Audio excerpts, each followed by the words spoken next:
Have you ever heard the phrase, what got you here won't get you there? Well, if you've been in the business world for a while, it's very applicable in all sorts of ways that what got you to a certain point in your business won't get you to the next level. So you have to change things up over time.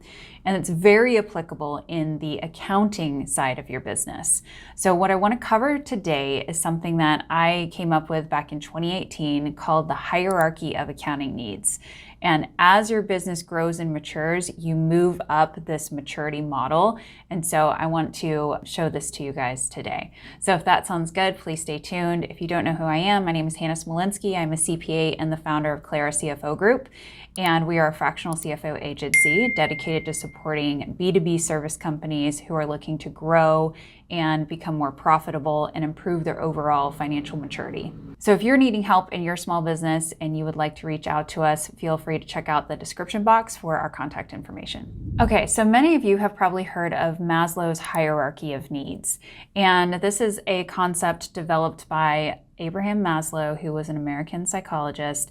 And basically the premise was that every human needs basic physical needs first. And as they get those needs met, they can move on to other types of needs. So maybe at first it's literally just, food and water and shelter. And then you start to build in relationships. And ultimately at the pinnacle, it becomes like self-actualization. And the concept is that you can't really work on the top tier of this pyramid without having your basic fundamental needs met. So I definitely leveraged Maslow's hierarchy of needs as I was developing this thought around what are the accounting hierarchy of needs. I was thinking about this because when a small business gets started, they don't need to hire a CFO. They don't need to have complex financial forecasting. What they need is basic bookkeeping and tax compliance, and they really just need to make sure that they're not, that they're keeping track of their money and that they're able to report on their taxes.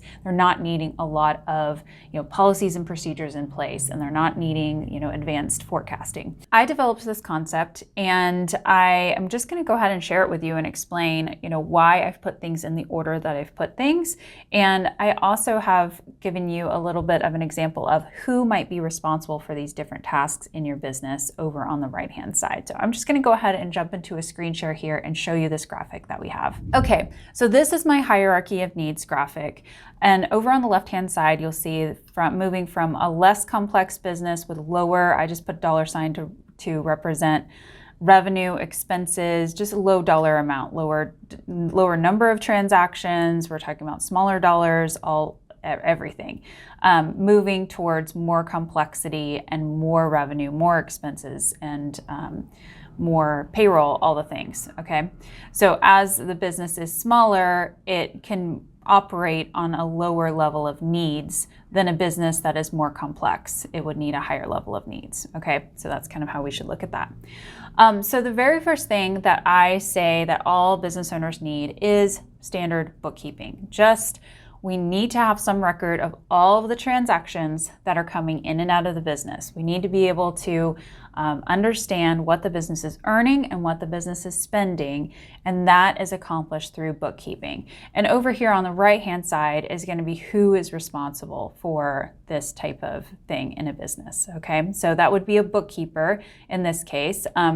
If it's maybe a business that is larger, you might have graduated out of a bookkeeper and you have an internal staff accountant, something like that. So that's okay. But when you first start out, you can just hire an outsourced bookkeeper. You don't need to have somebody internally on your team.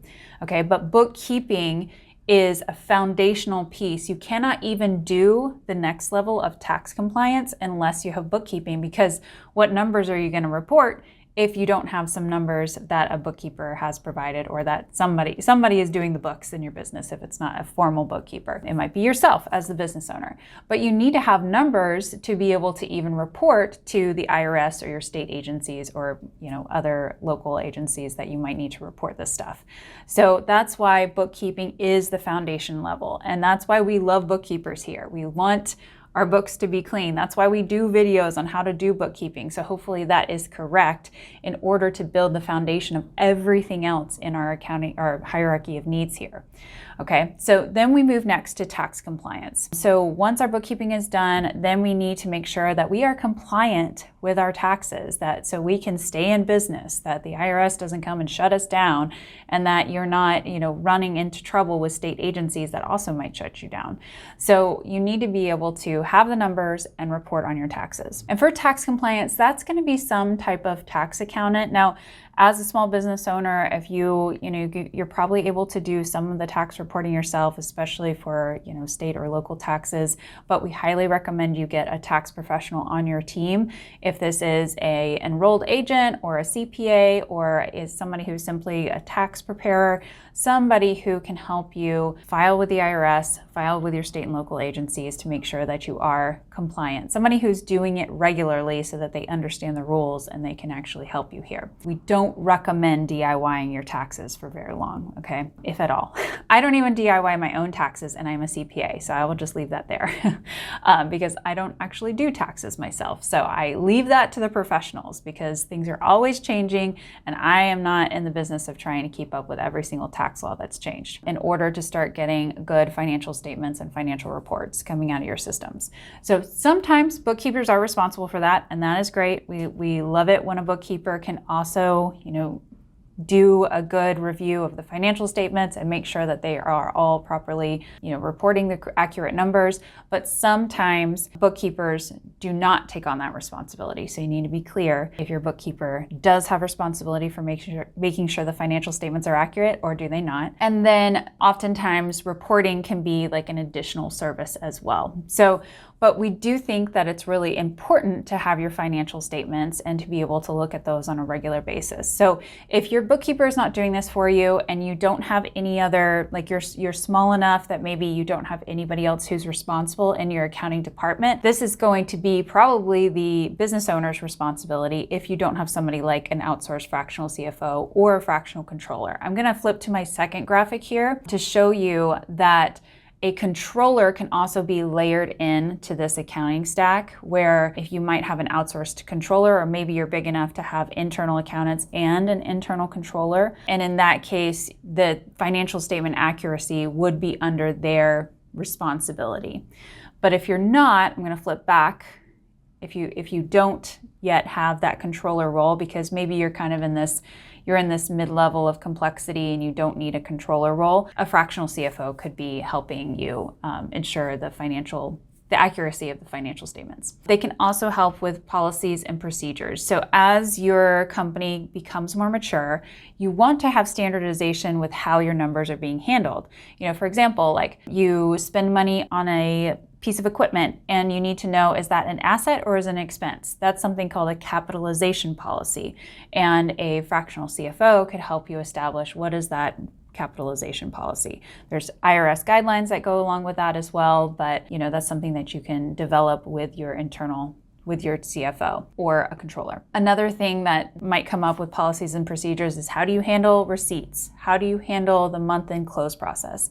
How do you handle expense reimbursements with your employees? There can be lots of different types of things that you want to start to handle in a more standardized manner so that it's not just ad hoc and that numbers are coming all over the place. There's not like a consistent way that numbers are flowing into the financials, okay? So policies and procedures, really important. That's creating that like rigor and that structure in your accounting department. And then once you've got your bookkeeping, you're compliant with taxes, you can get good financial statements and reporting, you have the rigor of policies and procedures, then management can really start to use the financials to measure and manage to KPIs. So key performance indicators. You kind of can't do that if you don't have good rigor in your accounting books and you don't have financials closed at a standard time. You're not going to be able to have the metrics to be able to report on KPIs. Okay, so that's what that measure and management layer is. And then once we're managing KPIs and we have, the data that we need coming out of our accounting systems and coming out of from our processes, then we can actually start to focus on things like profit optimization and then strategic planning and decision making. So these top two can go hand in hand, but this is kind of like we can't focus on strategic planning and decision making if we don't have basic bookkeeping in order. So like when we start to work with a client, that is one of our things. Like we might have a client that is, a $5 million client. They want to do strategic planning and decision making, but they actually don't have their bookkeeping in a good place because it's been ad hoc and all sorts of, maybe different people have been doing it. It's been messy and they don't have a good handle on exactly what their data is coming out. We have to start at the bottom and make sure that that is in order. And then we can make sure that we can start to trust the numbers coming in, and we can start to have reliable reporting, and we can start to establish policies and procedures. And then we can start to get to a place where, okay, now the data is reliable enough. So then therefore we can go and actually use it to make decisions, develop budgets and forecasts and do data analysis so that we can give better information to the business owner so that they can make better decisions. So this is kind of that hierarchy, because you can't start at the top if you don't have that foundation. And they all work together so that ultimately, as you are growing your business, you're more complex, you've got more things going on, you are at that place where you've built the layers and you have the things in place so that you can make those good decisions and ultimately increase your profits and do better forecasting and planning so that ultimately your business is more financially sustainable. And everything in that top portion can be accomplished by a fractional CFO. I'm going to flip back to the second graphic where there might, if you have a larger organization, you might have this controller layer in there, and a fractional CFO can really help more in being in that management seat, being able to be part of the decision making, profit optimization, strategic planning, and they can also lead the whole accounting department. If that is at all interesting to anybody and you're like, hey, yep, that's exactly what I need a fractional CFO, I'd love to invite you to book a discovery call with us if you think that you are a good candidate and you are in this complex place, but you don't yet have the ability to do your strategic planning and make these good data-driven decisions. We would love to talk to you. So you can find our information in the description box below. But this I wanted to present to you today is the hierarchy of accounting needs. And if you have any questions, please put them in the comment section below. I'd be happy to answer them there as well. All right, well, thanks so much, you guys, and I'll see you in the next video.